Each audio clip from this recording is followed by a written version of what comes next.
Good morning everyone. My topic is concept of green building. So pangalan pa lang green, kabalo na gyud ta na kuan gyud na environmental, environmental friendly, nature lover. So what is green building? Green building is defined as the building that is sited, designed, and operated to reduce negative environmental impacts and has a profound impact in natural environment, economy, health, productivity, and society over its life cycle.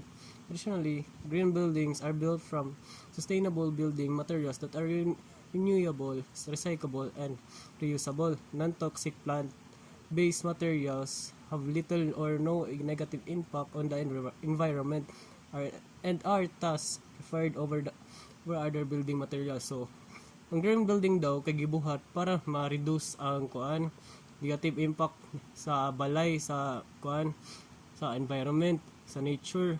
Ibuhat daw nila ni para para mulasan na ang mga negative na gipangbuhat, negative effect na pag mabuhat kag balay daghan kay nag mga toxic materials, buhat kag construction, di ba? Na magid na mga waste nga kailangan nimo i-dispose nya.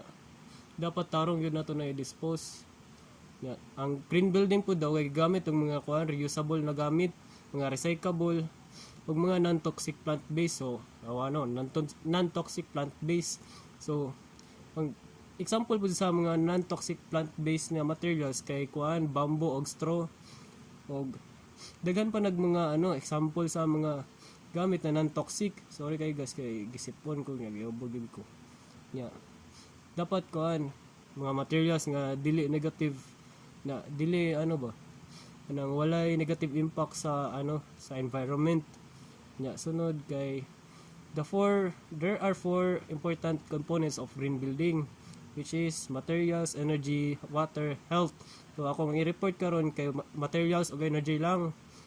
So the materials to be used in the green building should be eco-friendly. This should be obtained from local renewable resources with minimum embodied energy and should be causing minimum waste during its use. This should be recyclable. Such materials will reduce greenhouse gas emissions. So, materials daw. Dapat imong gamit ang materials ka mga eco-friendly. Ang dapat kining local. Support to local ba? Renewable na mga materials na pwede nimo magamit sa mga pod nang gamay ra pog energy ang gamit ba? Kanang ragod dali ragod kayo and dili na ka ba? Waste mga something like that dapat recyclable lagi daw. This should be recyclable. Such materials will reduce greenhouse gas emission. So dapat pod yining kaning recyclable para mag-reduce lagi daw greenhouse gas emission. Sunod, green buildings use reclaimed materials, use of materials which have been used in previous buildings. Materials such as bricks, doors, windows, frames, etc. can be used for another purpose depending on the size and strength in the new building. This reduces the embodied energy and reduces environmental impacts. So, pwede daw nimo gamiton ang mga ang mga gamit na sa previous nimo na building nagibuhat. Kana pong mga gamit na pwede pa ma-recyclable ayaw po nang guba-guba na di na po nang magamit dapat daw mga example such as bricks pwede po nimo na magamit, ayaw po tong kayo kining guba na kay na bricks saon man taon na to na doors pod ayaw po nang kining nahiwa na doors. Windows pod ayaw po nang napino na pod na mga samin. Frames pod. Sunod, diri na ta sa energy. The green buildings conform to energy guidelines. Solar panel can meet the hot water requirement and efficient lighting. Compact fluorescent CFLs can reduce the electricity requirements. Natural daylight reduces electricity requirement during daytime. Heating and cooling costs such as buildings can be reduced by passive solar design. So, sa energy dapat daw kung green building daw dapat gina-utilize niya ang pag efficient na gamit sa energy pod ang green building kay dapat mo gamit po daw mga solar panels kay para gamay ra daw electricity ang gasto nya. Dapat kuan pod ang solar panels pod kay dili lang pang dili lang pang kuan source of energy nato, kay para kuan pod para i-absorb niya ang heat na init na nasa tong balay, para dili daw kayo init og kuan sobra na pod ka dili na kayo init ba. So pagpalit na mo kuan guys solar panel para mo kuan basig napod mo magkuan ay mga boarding house nag-boarding house dia, palit na mo kuan solar panel para di ita gasto kuan kuryente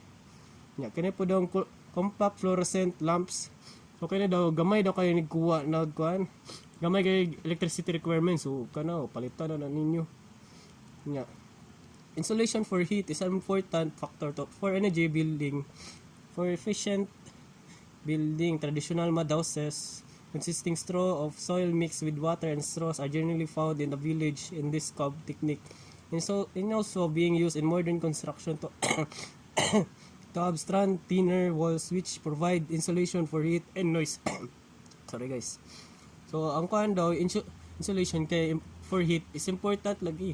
Ingon ako ganiya nga kuan na ang solar panel kay para sa kuan para dili kay init po di mo balay.